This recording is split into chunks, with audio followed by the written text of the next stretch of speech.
नमस्कार दोस्तों, आप सभी का स्वागत है आपके अपने YouTube channel street study 24x7 में। तो दोस्तों, इस वीडियो में हम डिस्कस करेंगे स्टॉक मार्केट फटाफट न्यूज़, चाहे वो निफ्टी 50, भारती एयरटेल, वोडाफोन आइडिया, आईटीसी, रिलायंस जियो, कोई भी न्यूज़ है हम सारी वन बाई वन करके डिस्कस कर लेंगे। तो दोस्तों, सबसे पहले I wish you happy Dhanteras. और दोस्तों, कल मुहूर्त ट्रेडिंग भी है, तो इससे रिलेटेड भी मैं कुछ बातें आपके साथ क्लियर करना चाहता हूँ। तो मुहूर्त trading basically auspicious occasion of Deepawali में की जाती है। तो क्या है मुहूर्त ट्रेडिंग, वो एक बार इन ब्रीफ देख लेते हैं। इन view of Diwali festival the stock market remains close all day except for 1 hour for the मुहूर्त। तो पूरा दिन मार्केट क्लोज रहती है, बस 1 घंटे के लिए कल ओपन होएगी। मुहूर्त ट्रेडिंग बेसिकली स्टार्ट हुई थी बीएससी में 1957 में, और एनएससी ने स्टार्ट की थी ये 1992 में। Both BSC and NSC permit trading for 1 hour on Diwali evening. तो लोगों के अलग अलग यहाँ पे विचार है। कुछ लोग सोचते हैं यहाँ पे बाइंग करनी चाहिए, कुछ लोग सोचते हैं यहाँ पे 1 घंटे में हम सेलिंग कर लेते हैं। तो दोस्तों, इसमें बेसिकली ये नहीं है कि आपको इंट्राडे ही करना, आप यहाँ पे जो भी स्टॉक्स अपने शॉर्ट टर्म या लॉन्ग टर्म्स के लिए लेना चाहते हो वो आप बाई कर सकते हो as per your convenience.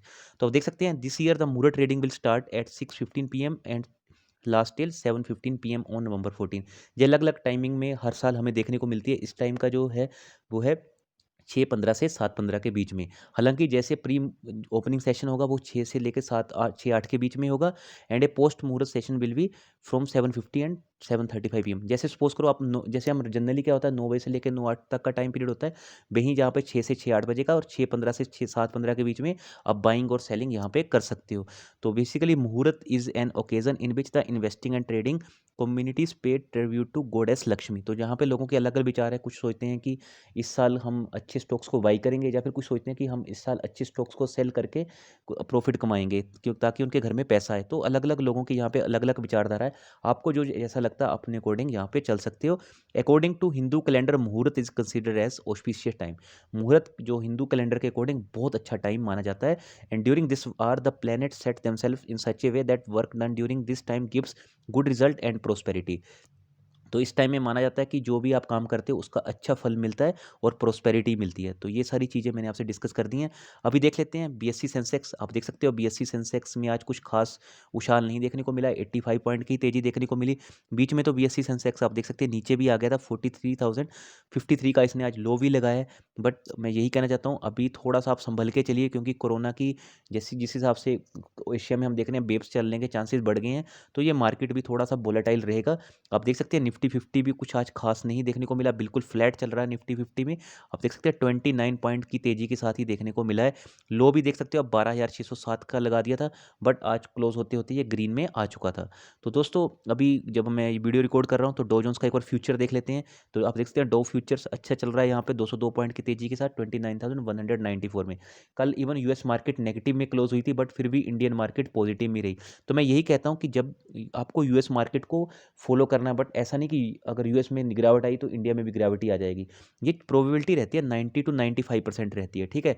But हमें फिर भी डाउ जोन्स का यूएस का जो 30 का फ्यूचर है ये ट्रैक करना है। इसके अलावा अगर आप आईटी सेक्टर में निवेश करना चाहते हो तो आप नेस्टेक को भी ट्रैक कर सकते हो। नेक्स्ट न्यूज़ सबसे पहले है Reliance Jio download speeds dip in October, Vodafone Idea improve. यहाँ पे रिलायंस जियो की जो डाउनलोडिंग स्पीड है वो कम होती हुई देखने को मिल रही है, वहीं वोडाफोन आइडिया की इंप्रूव हुई है। बात करें भारतीय एयरटेल की, तो भारतीय एयरटेल ने यहाँ पे मेंटेन रखी है। तो थोड़ा सा ये रिलायंस जियो की जो सब्सक्राइबर है उनके लिए झटका हो सकता है। आप देख सकते हैं जो ट्राई ने बेसिकली डाटा रिलीज किया उसके according Reliance Jio recovered recorded 17.8 Mbps average download speed in October. In the previous month, जो प्रीवियस मंथ में स्पीड थी वो 19.3 Mbps थी। तो यहाँ पे रिलायंस जियो की जो स्पीड डिग्रेड हो रही है वो भी थोड़ा सा एक मैटर ऑफ कंसर्न हो सकता है। देखना होगा कि किस हिसाब से ये यहाँ पे कंपनी फॉलोअप लेती है। Next is Bharti Airtel maintain its download speed in October. फिर भारतीय एयरटेल की यहाँ पे हमें स्पीड मेंटेन देखने को मिल रही है। आप देख सकते हैं average downloading speed of 9.1 Mbps in अक्टूबर। तो वहीं पे अगर हम बात करें वोडाफोन आइडिया की, तो वोडाफोन आइडिया ने बहुत शानदार यहाँ पे आप देख सकते हैं कंटिन्यू कर रहे हैं डिलीवर हाई स्पीड की। तो आप देख सकते हैं TRAI data highlighting that operator recorded an average speed of 8.8 Mbps in October as compared to 7.9 Mbps in September. तो मैं यही कहना चाहता हूँ कि यहाँ पे वोडाफोन आइडिया बहुत शानदार तरीके से अपने आप को इंप्रूव करने की कोशिशें कर रहा है। नेक्स्ट न्यूज़ देख लेते हैं, Vodafone Idea continues to deliver high speed upload.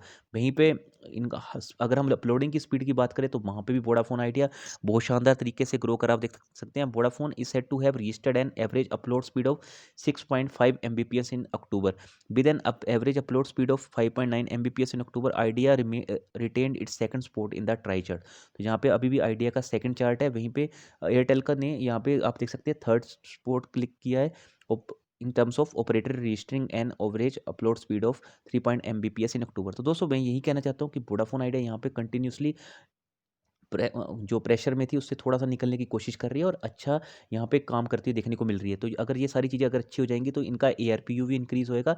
अगर एआरपीयू इंक्रीज़ होता तो ये बेसिक सी चीज़ है कि इनका डेट और कम होने के चांसेज़ है। अगर डेट कम होगा तो कंपनी डेफ़िनिटली प्रॉफ़िट में आ सकती है, बट इसमें टाइम लगेगा, ये एक दिन का काम नहीं है। नेक्स्ट न्यूज़ पे आ जाते हैं, तो आप देख सकते हैं Wipro announces new operating model effective January.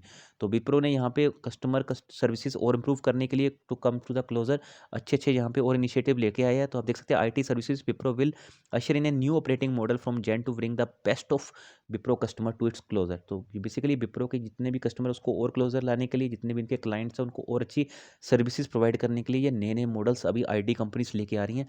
तो देखना होगा आने वाले टाइम में विप्रो किस हिसाब से यहाँ पे और अच्छा ग्रो करता हुआ देखने को मिल सकता है। इन्फोसिस से न्यूज़ है, तो दोस्तों इन्फोसिस से रिलेटेड यही न्यूज़ है बेसिकली कि इन्फोसिस यहाँ पे आने वाले टाइम में टीसीएस को भी पार कर सकती है। तो आपको क्या लगता है कि इन्फोसिस पार करेगी? तो जिस हिसाब से इन्फोसिस ने काफ़ी टाइम से अपनी कंटिन्यूअसली ग्रोथ दिखाई है, तो डेफ़िनेटली चांसेस है यहाँ पे इन्फोसिस हमें अच्छा रिटर्न दे सकती है। नेक्स्ट न्यूज़ देख लेते हैं, mutual funds selling Reliance India industrial limited and banking shares but by the stocks instead. तो देख लेते हैं कौन-कौन से म्यूचुअल फंड ने कौन-कौन से स्टॉक बेचे हैं। तो दोस्तों आप देख रहे हैं जहाँ पे ज़्यादातर जो स्टॉक बेचे जा रहे हैं वो बैंकिंग सेक्टर के बेचे जा रहे हैं। एसबीआई म्यूचुअल फंड की तरफ से देखें तो आप देख सकते हैं इन्होंने जो स्टॉक्स यहाँ पे बेचे हैं, तो सबसे पहले बाइंग की बात करें तो आप देख सकते हैं इन्होंने जो बाई किया है, तो वो किया इन्होंने एसबीआई म्यूचुअल फंड ने रिलायंस इंडस्ट्रीज़ को, ल्यूपिन को, एवेन्यू सुपरमार्ट को। वहीं पे इन्होंने एसआरएफ एंड हैप्पीएस्ट माइंड को भी बाई किया है एसबीआई म्यूचुअल फंड ने। अगर हम बात करें तो सोल्ड किसको किया है इन्होंने, एचडीएफसी के ट्विंस को, एचडीएफसी और एचडीएफसी बैंक को, रिलायंस इंडस्ट्री लिमिटेड को भी। Infosys and L&T were some of the most sold stocks by the fund house. तो इन्होंने इन स्टॉक्स को यहाँ पे सोल्ड किया है। वहीं पे बात करें हम एचडीएफसी म्यूचुअल फंड ने, एचडीएफसी म्यूचुअल फंड आप देख सकते हैं यहाँ पे भारतीय एयरटेल पे बहुत बुलिश है, इसके अलावा एचयूएल पे भी बुलिश है, इस बार ये टीसीएस के भी यहाँ पे स्टॉक्स बाई कर चुका है। वहीं पे अगर हम बात करें तो सोल्ड की, तो यहाँ पे इन्होंने सोल्ड की हैं टाटा मोटर्स, टाटा स्टील, इसके अलावा इन्होंने HDFC bank and SBI card and payment services के भी। नेक्स्ट देखते हैं अगर हम, तो आईसीआईसीआई प्रूडेंशियल म्यूचुअल फंड, तो आईसीआईसीआई प्रूडेंशियल म्यूचुअल फंड ने भी आप देख सकते हैं यहाँ पे जो बेचे हैं स्टॉक, वो भी इन्होंने भी बेसिकली जो ज़्यादा स्टॉक्स बेचे हैं वो बैंकिंग सेक्टर से रिलेटेड ही बेचे हैं। तो मैं यही कहना चाहता हूँ कि आप चाहें तो बैंकिंग सेक्टर के स्टॉक अगर आप अच्छे प्रॉफिट में हो, अगर थोड़ा बहुत आप प्रॉफिट बुक करना चाहते हैं तो कर सकते हैं। बाकी आप अपने फाइनेंशियल एडवाइजर की भी जरूर हेल्प ले सकते हैं। आदित्य बिरला सन लाइफ ने भी आप देख सकते हैं यहाँ पे जो इन्होंने स्टॉक्स सोल्ड किए हैं, आप देख सकते हैं HDFC, axis bank and Reliance industry. तो यहाँ पे बैंकिंग सेक्टर के इन्होंने ज़्यादा स्टॉक बेचने की कोशिश की है। तो दोस्तों नेक्स्ट न्यूज़ पे आ जाते हैं, buy ITC target of ₹254 Prabhudas Lilladher. तो अलग-अलग ब्रोकरेज फर्म ने यहाँ पे टारगेट देने शुरू कर दिया। आप देख सकते हैं आईटीसी के ऊपर प्रभुदास लीलाधर बुलिश है, इन्होंने बोला है कि 250 ईयर का टारगेट दिया है। तो दोस्तों आपको क्या लगता है 254 एक दिन में आ जाएगा? ऐसा नहीं रहता है। जो इनका टारगेट का टाइम पीरियड रहता है वो अराउंड 6 टू 12 मंथ का रहता है। आप मान के चलिए 1 ईयर का ये टारगेट पीरियड रहता है। तो आगे हमें देखना होगा किस हिसाब से आईटीसी वर्क करती है, तो ताकि इतने टारगेट अचीव कर सके। तो Adani green energy Lord's labs among top value creator in संवाद 2076। तो संवाद 2076 में जितने भी अडानी ग्रीन और लोरिस लैब ने डेफिनेटली अपने जो भी इनके स्टॉक होल्डर्स हैं उनको आप देख सकते हैं मल्टी बैगर रिटर्न्स दिए हैं। यहाँ पे 1000% के रिटर्न मिल चुके हैं अडानी ग्रीन से। अगर हम ये देखें ये स्टॉक 90 रुपीज़ का था अक्टूबर 27 2019 में, ठीक है, जो अब बेसिकली 990 के क्लोज पहुंच चुका है। तो यही कहना चाहता हूँ, अगर अभी भी आप मैंने अडानी ग्रीन के रिजल्ट देखे हैं तो मुझे इतने कुछ खास नहीं लगे हैं। आप चाहें तो अडानी ग्रीन को भी अवॉइड कर सकते हैं, और लोरिस लैब के बारे में यही कहना चाहता हूँ कि अभी आप लोरिस लैब को भी अवॉइड कीजिए, क्योंकि कंपनी बहुत ज़्यादा ग्रो कर चुकी है। अभी उसका सेटल होने का थोड़ा टाइम पीरियड आ चुका है। वहीं पे अगर हम देखें तो गोल्डमैन सैक्स ने बोला है कि निफ्टी 50 14,100 के लेवल पे जा सकता है दिसंबर 2021 तक। तो दोस्तों इन्होंने ऑलरेडी अप्रैल 2021 का, मुझे एग्जैक्ट डेट नहीं याद है, बट उस टाइम पे इन्होंने बोला था कि नेक्स्ट ईयर अप्रैल 2021 में जो निफ्टी होगा वो 9,600 से 10,000 के लेवल में होगा। तो दोस्तों इनके जो टारगेट है वो चेंज होते रहते हैं, बट आपको क्या लगता है कि अभी इकोनॉमी उस हिसाब से बूम कर रही है? क्या मार्केट सारी चीज़ों को समझ रही है? क्या हमारे जो बिजनेसेस है उस अकॉर्डिंग चल रहे हैं? हाँ, अगर आपको चल रहे हैं तो डेफिनेटली इस लेवल पे पहुंच सकती है। नेक्स्ट न्यूज़ पे आ जाते हैं, तो आप देख सकते हैं जो संबत 2077 जो अभी स्टार्ट होगा उसमें आप देख सकते हैं इन्फोसिस, आईसीआईसीआई बैंक और ब्रिटानिया को इन्होंने पिक किया है। बट मेरे अकॉर्डिंग अगर आपको जाना है तो आप चाहें तो इसमें से इन्फोसिस और ब्रिटानिया इन 2 स्टॉक्स को अपनी नज़र में रख सकते हो। मेरे अकॉर्डिंग ये दोनों स्टॉक अच्छे हैं। अभी बैंकिंग सेक्टर को तो मैं यही कहना चाहता हूँ अभी के लिए आप अवॉइड कर दीजिए, क्योंकि जिस हिसाब से म्यूचुअल फंड ने भी जितने भी बैंकिंग स्टॉक है वहाँ से पैसा निकालना शुरू कर दिया है, क्योंकि ऑलरेडी ये 52 वीक हाई पे भी टच हो चुके हैं। बाकी आप चाहें तो अपने फाइनेंशियल एडवाइजर की भी जरूर हेल्प ले सकते हैं लॉन्ग टर्म के लिए। आयशर मोटर के रिजल्ट तो इतने खास नहीं थे, बट फिर भी ये स्टॉक 52 वीक पे हाई कर चुका है। तो दोस्तों आप देख रहे होंगे ये स्टॉक मार्केट में एक सिलसिला चल चुका है। अगर जो स्टॉक लॉस में है वो 52 वीक हाई की तरफ जाने लगता है, जो प्रॉफिट में है वो इतना ज़्यादा गेन नहीं प्रोवाइड करें। तो आप चाहें तो इसके ऊपर नज़र रख सकते हैं। कंपनी अच्छी है, कंपनी में कोई प्रॉब्लम नहीं है। बेसिकली ये ट्रक्स और इनका जो बाइक है उसमें ये बेसिकली डील करती है। अभी आपको पता है ये दोनों चीज़ें कोविड-19 के कारण हैम्पर हो चुकी हैं। तो नेक्स्ट न्यूज़ पे आ जाते हैं। नेक्स्ट न्यूज़ देख लेते हैं।